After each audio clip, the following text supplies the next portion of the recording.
keluar. Kita juga sempat ya berdiri, cuma malas keluar. Di rumah sakit daerah satu juga hancur gitu. Rumah sakitnya hancur. Jadi mereka bangun tenda juga sebenarnya di pelataran parkirnya. Jadi nggak ada bedanya ya. Nggak ada beda. Jadi mereka kewalahan ketika belum ada rumah sakit kita waktu itu. Jadi di lokasi lapangan itu ada bengkel. Ada bengkel yang masih buka. Tapi dia dengan sukarela, dengan senang hati, udah pakai aja kamar mandi saya semaunya. Ya makan. Itu mungkin salah satu makanan terenak yang pernah kita cicipi di Hatta ya. Itu bulgur. Karena kalau kegajian tiap 17 jam, kita 5 jam lagi ke Diyarbakir gitu kan, bisa jadi.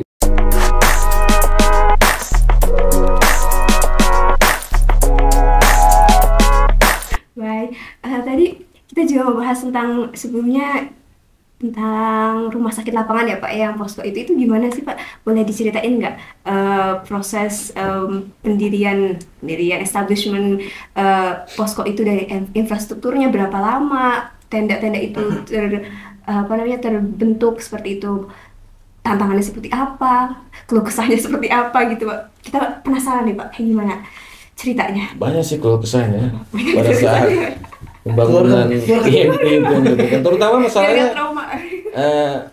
Alhamdulillah sih kita diterima oleh pemerintah kotanya Hasa, baik itu Gubernur Yozgat, kayak makam atau lain-lainnya. Ternyata memang ada istilah Turki istilahnya, ya nanti kita selesaikan 5 menit gitu. Ternyata saya pikir 5 menit itu cepat gitu. Ternyata 2 hari belum kelar. Jadi istilahnya untuk fasilitas air, listrik dan lain-lain, bahkan mungkin sampai 3 hari itu baru ini. Setelah itu pun setelah Gubernur Yozgat datang di lokasi itu baru termasuk toilet portable ya waktu itu ya. Ya. Tapi untungnya, nah itu satu lagi karena itu niatnya kita membantu, jadi pasti ada aja jalannya gitu. Selama sebelum infrastruktur kamar mandi, portable, listrik gitu, jadi di situ, jadi di lokasi lapangan itu ada bengkel. Ada bengkel yang masih buka. Tapi dia dengan sukarela, dengan senang hati, udah pakai aja kamar mandi saya semaunya, 24 jam buka. Terus dari situ, nggak jauh dari situ, sekitar 300 meter itu ada sekolah. Ada sekolah dan asrama. Itu juga udah pakai aja itu, kamu mau mandi di situ, mau tidur di situ silakan gitu. Pokoknya pakai aja yang selama itu masih dikerjakan, pakai aja dulu gitu. Ya alhamdulillah itu tadi, makanya orang Turki juga sangat welcome gitu dengan kita, dengan orang Indonesia. Jadi ada aja bantuannya untuk kita bisa berhasil gitu. Nah itu pahlawan Hasa itu bengkel yang punya itu bengkel itu. Siapa Pak nama Pak? Kita sampaikan Pak. Lupa saya namanya. Baskuni itu siapa lagi? Terima kasih banyak kepada. Pokoknya terima kasih kepada bengkel lah itu. Orang Turki. Oh, teşekkür ederim. Baskuni ya? Bestumi. Aduh, salah banget. Bestumi. Karena namanya tidak common ya, tapi pokoknya itu yang paling berjasa untuk tim. Luar biasa sekali. Tapi selama mungkin 3 hari lah gitu kan, tim 119 orang. Nggak mandi tuh Pak, 3 hari? Iya, ada yang mandi, ada yang tidak gitu kan. Tapi kan toiletnya cuma 1, orang gimana mau? Oh iya benar. Enggak, toiletnya 2 sama yang di sekolah. Yang di sekolah, tapi kan yang di sekolah itu agak jalan dulu gitu kan. Jadi ya kita lihat kadang-kadang antri gitu kan. Mau ke kamar mandi, mau cuci muka atau buang air kecil atau besar, panjang antrinya gitu. Mikir dulu gitu ya. Tapi kita waktu awal-awal itu ya Pak, saya 3 hari sih nggak mandi. Bapak berapa hari? Saya 2 hari lah, kurang lebih. Masa sih? Sama. Kurang-kurang. Sama 3 hari Pak. Nggak enak juga kalau dibilangnya 3 hari nggak mandi kan. Aduh gitu. 3 hari nggak mandi. Ya tapi gimana ya Pak? Iya. Mandi itu enggak lah, nggak sampai 3 hari kalau kita mandi yang terakhir. Yang dikerkan. Nah, mandi dikerkan itu. Pas kita mau pindahan dari kerkan kita kita mandi. Itu dengan keberanian lah, apa namanya? Kenapa tuh keberanian? Karena airnya dingin gitu. Oh. Jadi mandi enggak. Ternyata udah mandi. Maju mundur kena ya Pak. Ya, gue 2,5 hari lah. 2,5 hari. Tapi sebelum karena itu udah gak enak banget badan kan, udah nggak jelas rasanya. Dateng gitu ya. Nggak jelas rasanya. Oke, sekarang kita penasaran nih Pak. Kami penasaran nih. terutama tentang proses evakuasi. Kan tadi Pak Budi juga menyebutkan tuh sedikit di awal tentang evakuasi WNI. Kan WNI kita memang tersebar gitu ya Pak ya di 10 provinsi terdampak gempa. Itu prosesnya seperti apa Pak? Dari misi kemanusiaannya, bagaimana kita melindungi WNI yang berada di 10 provinsi tersebut, dan juga berdasarkan kabar dan proses yang kita amati itu kan ada 2 WNI yang awalnya dinyatakan hilang ya Pak ya, kemudian ternyata terbukti meninggal dunia seperti itu. Boleh diceritakan nggak Pak bagaimana proses misi kemanusiaan ini? Prosesnya sih ya kita salut dengan Bapak Dubes gitu kan, pada hari pertama tanggal 6 kita kemudian rapat, kemudian membentuk tim untuk berangkat ke 4 wilayah yang memang mungkin WNI-nya cukup banyak kan. Itu mungkin kalau kita lihat jarang kita ngelihat mobil ataupun dari perwakilan lain yang ada di wilayah tersebut gitu kan. Hanya kita aja mungkin yang ada di menuju ke wilayah-wilayah tersebut. Dan bahkan juga di beberapa tempat ada yang mungkin selain WNI yang dievakuasi juga ada warga asing juga yang ikut bersama itu. Ya. Iya, ada Malaysia, Myanmar, sama Filipina nih kita terakhir evakuasi orang Filipina. Intinya hari pertama gempa itu ya tanggal 6 pagi kan gempanya, terus tapi siang hari sampai malam itu Pak Dubes udah mengkonsolidasikan lah tim KBRI itu tanggal 7 pagi hari jam 5 jam 6 pagi itu kita udah sampai sana. Udah berangkat. Udah berangkat ke ada yang kebetulan saya mendampingi Pak Dubes waktu ke Gaziantep, Pak Budi kan ke Diyarbakir dan Malatya. Terus ada Pak Adhan ke Kahramanmaraş, terus ada Mas Bondet Coach 2 itu ke Hatay ya. Ke Hatay. Dan itu kita bergerak dari Ankara bareng-bareng tapi kita pecah. Ya alhamdulillah tanggal 8-nya mereka sudah sampai di Ankara, udah dievakuasi gitu. Alhamdulillah. Jadi intinya waktu itu kita memetakan di wilayah mana saja yang ada WNI dan mana saja yang minta dievakuasi gitu. Nah setelah dipetakan, disusun strateginya, dipimpin Pak Dubes. Jadi rutenya mana aja nih, rutenya kemana, siapa yang membawa berapa dan di samping mengevakuasi ternyata ada WNI yang memilih tinggal di kota itu gitu, tidak bersedia dievakuasi lah. Nah kita juga memberikan bantuan logistik lah untuk selama mereka tinggal di sana. Karena kan tadi kotanya kan udah lumpuh ya. Iya. Jadi kita berikan bahan makanan, selimut, jaket, peralatan atau kebutuhan anak-anak gitu untuk di keep di sana bagi yang tidak ikut evakuasi. Jadi misinya tuh 2 sebenarnya, operasi evakuasi dan pemberian bantuan logistik gitu. Bagi WNI yang memilih tinggal di sana.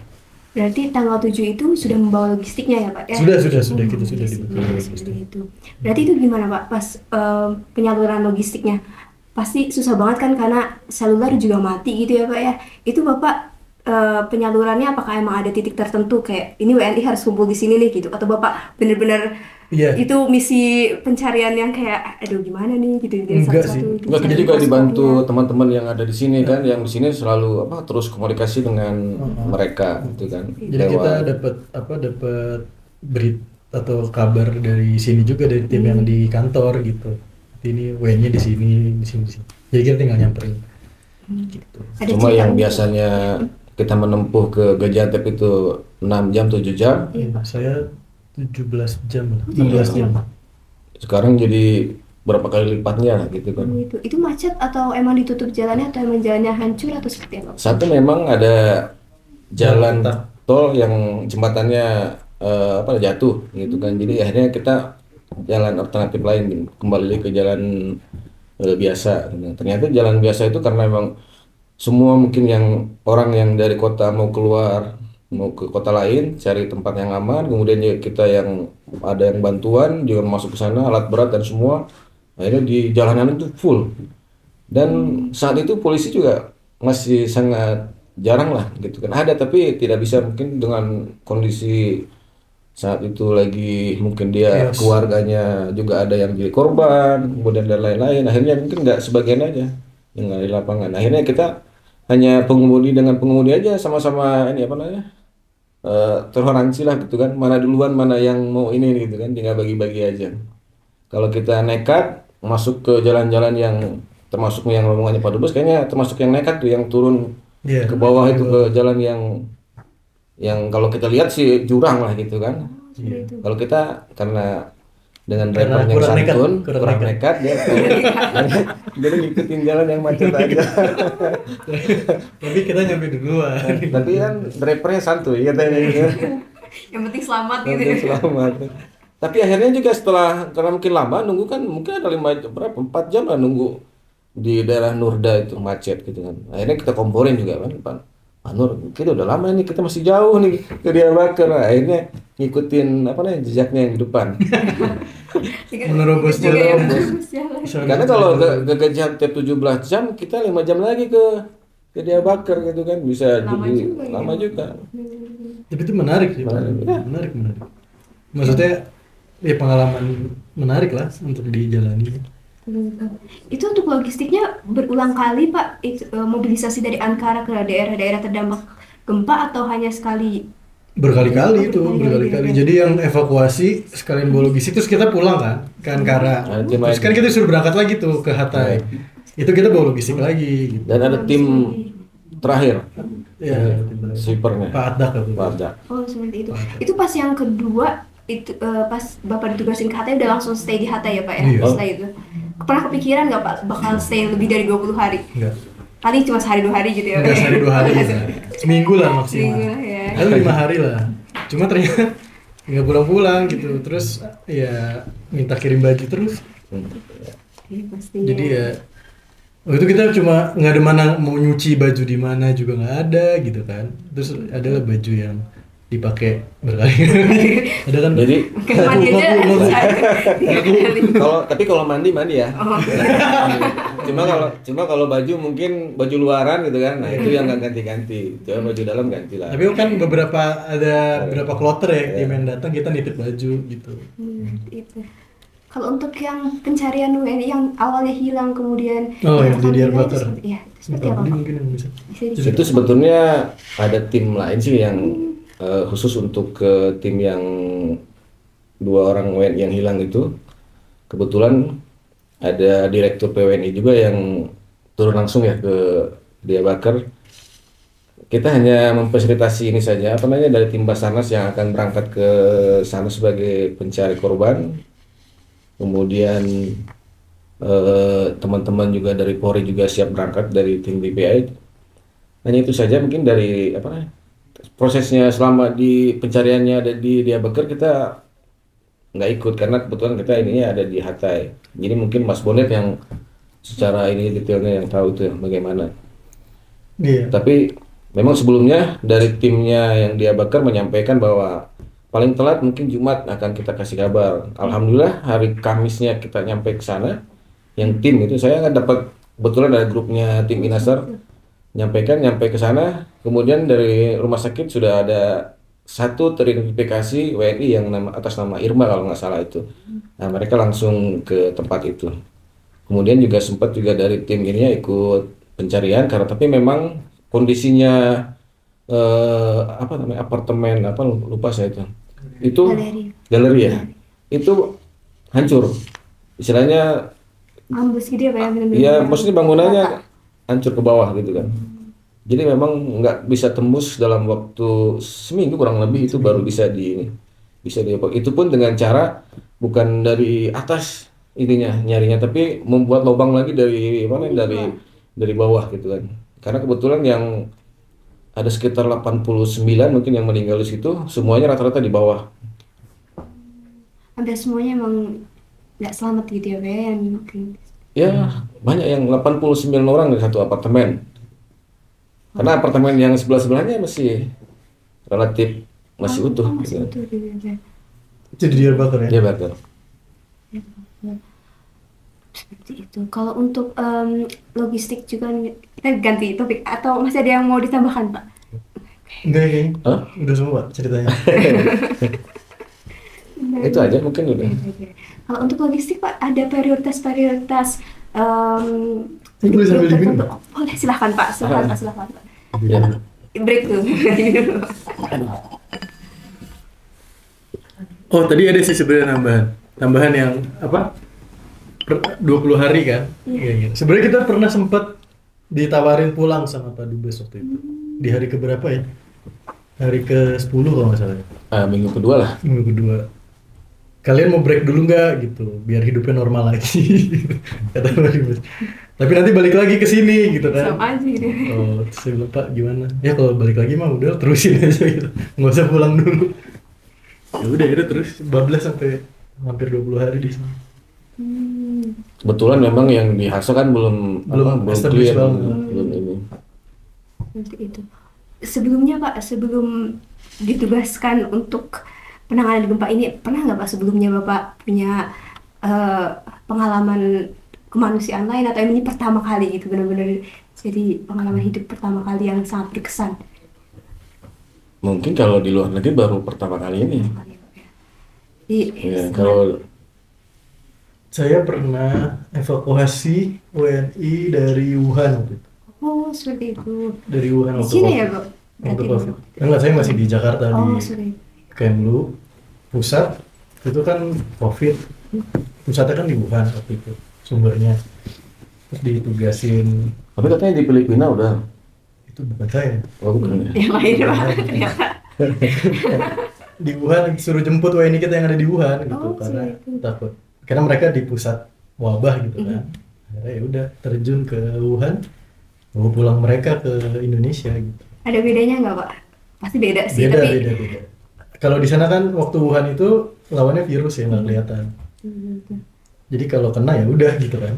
Iya. Nggak bisa ngindarin ini virus nih gitu, nggak bisa menghindar. Kalau gempa kan bisa lari gitu. alhamdulillah insya Allah gitu, kalau getar masih bisa cari, tapi sama-sama punya tantangan tersendiri gitu, cuma beda nature Iya. aja sih ini.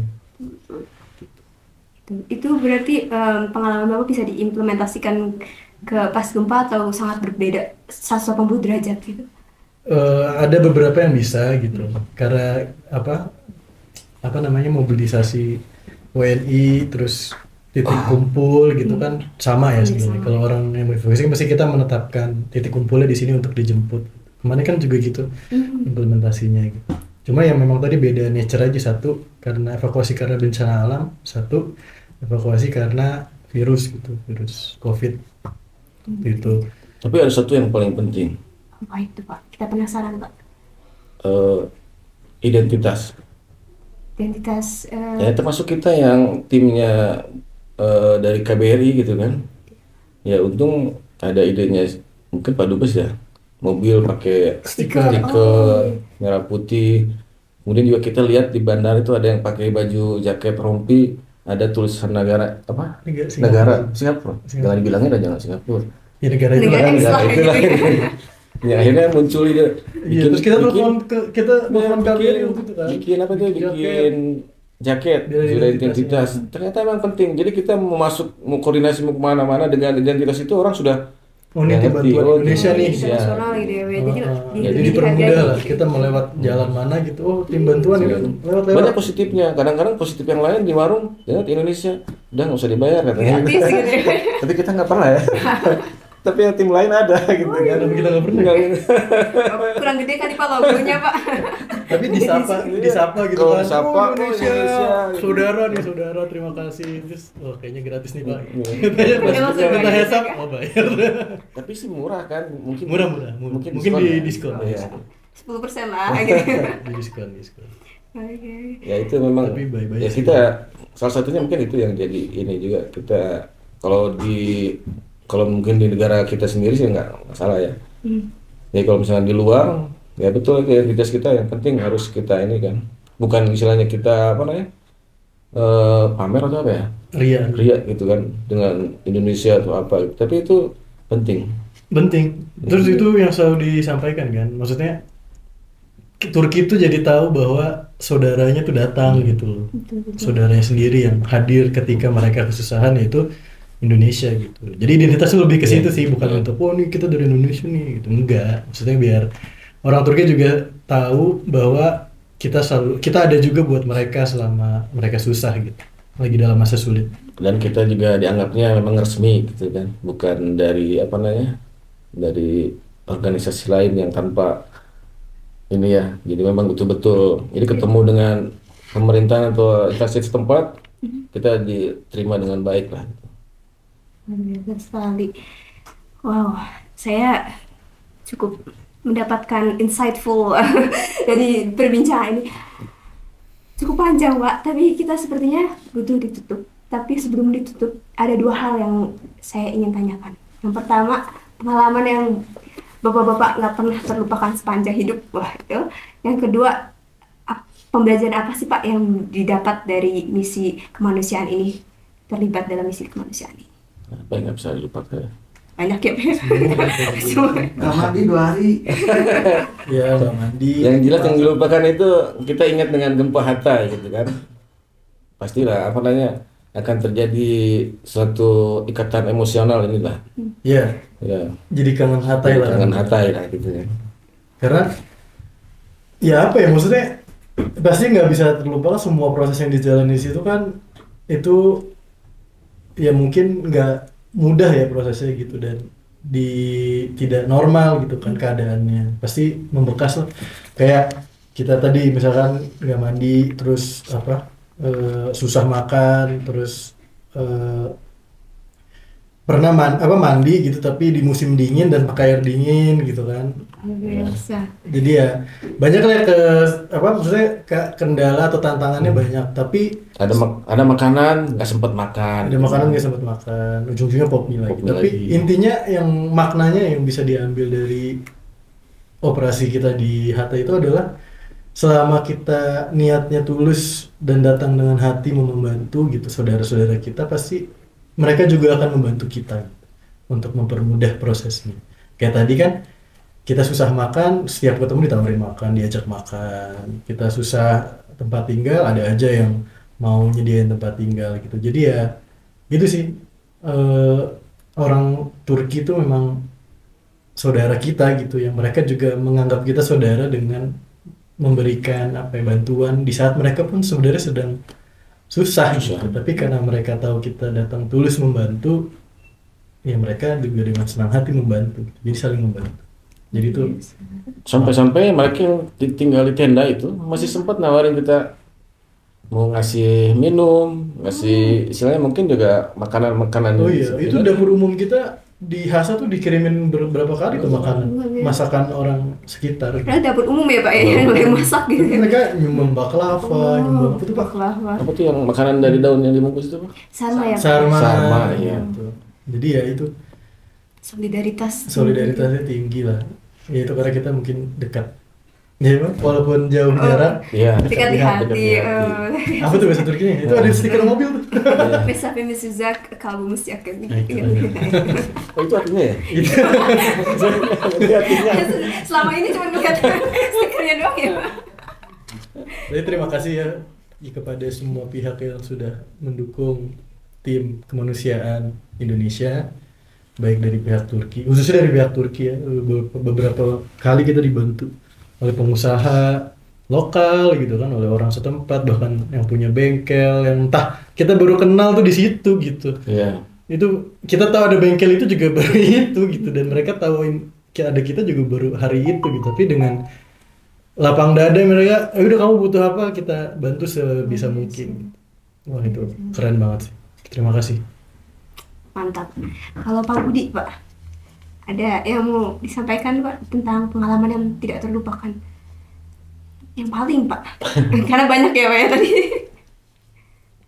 Sih semuanya tidak bisa dilupakan gitu kan. Cuma memang kita belajarnya dari gempa Turki ini mungkin apa ya?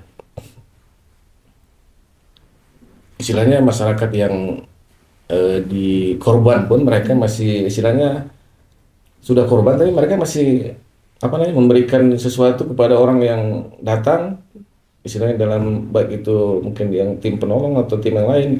Jadi masih mereka mau memberikan barangnya dia ataupun makanannya dia kepada orang lain lah gitu kan. Tapi Jadi belum masih, tentu belum dia tentu dia ada juga mereka punya lagi gitu kan.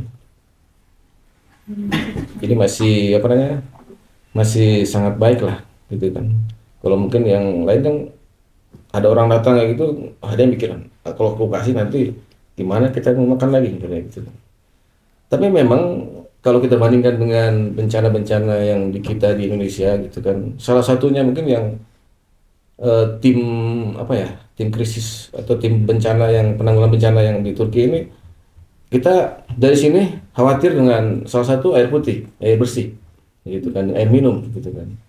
Tapi sampai di lokasi kita sampai kaget gitu kan, di semua pojok, di semua tempat air minum banyak gitu kan. Sampai air minum yang kita siapkan dari sini yang ada di kendaraan itu nggak terminum gitu. Jadi kita datang ke situ, "Pak mau minum," ambil. "Pak mau makan," ambil. Saking istilahnya mungkin memang sebelum mungkin dia melakukan sesuatu karena dengan kondisi yang cukup ini, jadi pemerintah apa namanya, memberikan makanan dan minuman yang secukupnya untuk mereka supaya tidak apa namanya, tidak terjadi hal yang tidak diinginkan. Memang hari pertama, hari kedua ada isu yang apa itu, yang Samandak itu yang apa itu, penjarahan atau yang lain-lain. Tapi itu juga cuma sebentar, karena langsung ya tim kepolisian Jandarma langsung turun di lapangan. Mungkin setiap kita berjalan 100 meter ketemu dengan polisi yang lagi patroli di lokasi apa sih, lokasi gempa itu, baik itu yang di Samandak, baik yang di Antakya atau di mana-mana. Jadi kalau kita jalan itu ke lokasi itu pasti ketemunya kalau nggak polisi yang berseragam, kalau nggak polisi yang pakaian preman gitu. Mereka tidak memikirkan keluarganya apakah korban ataupun enggak, ini mereka melakukan kegiatan untuk pengamanan. Iya. Dan yang lainnya. Itu rumah sakit kita juga dijaga Jandarma 80 ya, tiap harinya jadi 2 shift 40. Ya mereka juga, ya kita juga mikirin sih, maksudnya waktu kita mau nyerahin bantuan-bantuan juga kita mikirin, oke, Jandarma ini juga perlu dibantu juga lah, kan siapa tahu ada yang jadi korban keluarga, tapi kan dia harus tetap bertugas gitu. Betul. Tapi itu tadi mungkin ya salut sih, jadi itu lesson learn yang bisa diambil ya selama kita di Hatta itu, bahwa kalau kita emang mau membantu pasti ada aja bantuan yang datang juga kepada kita. Berarti kebaikan akan dibalas dengan kebaikan Iya. gitu ya Pak ya, itu tema diskusi kita kali ini. Luar biasa sekali. Gimana nih yang cerita lucu di Jandarma? Oh iya, jadi kita itu hari kedua lah. Itu kita jadi harus koordinasi di Jandarma Hatay gitu kan. Kita masuklah ke markas Jandarma, koordinasi gitu kan. Terus itu tadi ditawarin makan, makan dulu gitu. Kalian masih capek kan gitu, makan dulu. Makanlah kita tuh ke dapur umum kan. Lagi makan, itu mungkin salah satu makanan terenak yang pernah kita cicipi di Hatta ya. Itu bulgur. Setelah kita mencari dapur umum yang lain. Iya, setelah kita mencari dapur umum yang lain gitu. Bulgur, terus ada corbanya lah, ada daging. Terus nih Pak Budi lah biasa. Tuh ada helikopter, jadi ada di markas Jandarma tuh ada helikopter yang bolak-balik ngangkat ini kan, bantu logistik gitu. Ada helikopter tuh keren, kita lihat gitu kan. Terus udah kita lagi makan, terus kita liatin helikopter mau mendarat ya kan. Wah, helikopter mendarat nih gitu. Mendarat tuh helikopter kan. Ternyata apanya Pak? Itu ya apa? Anginnya belakang. Ke belakang. Terus kita lagi makan, terbang lah makanan kita. Jadi kita itu ceritanya adalah harus tidak boleh apa ya? Kita tahu kita lagi suka banget sama makanan itu, terus kita pengen tapi so ide pengen lihat yang lain, jadinya diambil sama makanan. Udah baca bismillah itu Pak. Iya kayaknya Pak. Nggak baca bismillah tuh kayak gitu. Lupa juga sih kan. Nggak langsung lihat helikopter, langsung pikirannya ke situ. Cuma memang anginnya kenceng banget gitu kan. Memang jaraknya paling cuma 30 meter ke pesawat kan. Kita juga tahu ini pesawat kalau ekornya ke arah kita gitu kan, pasti anginnya ke arah kita. Cuma emang udah tahu pun masih kita lihat aja gitu ya. Sambil pegang aja masih dipegang gitu. Itunya kan bukan piring dari apa namanya dari aluminium atau dari Dari besi, plastik. tapi dari apa tuh yang styrofoam gitu Iya, kan. styrofoam. Jadi kena dipegang ujungnya gini, yang ujung sana begini gitu kan, tetap juga. Berarti ambiar ke muka itu ya Pak ya? Biar ke Iya, baju. biar baju. Kita keluar dari Jandarma bau bulgur itu. Bukannya seneng malah jadi sedih ya Pak ya? Ya, tapi itu menarik.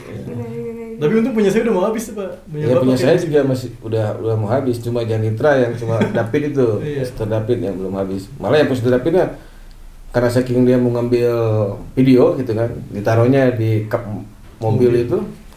Ya udah. Wah, udah. Masalah gitu. Masalah Ya. gitu. Assalamualaikum warahmatullahi wabarakatuh. Gitu ya. Luar biasa sekali. Ya, itu.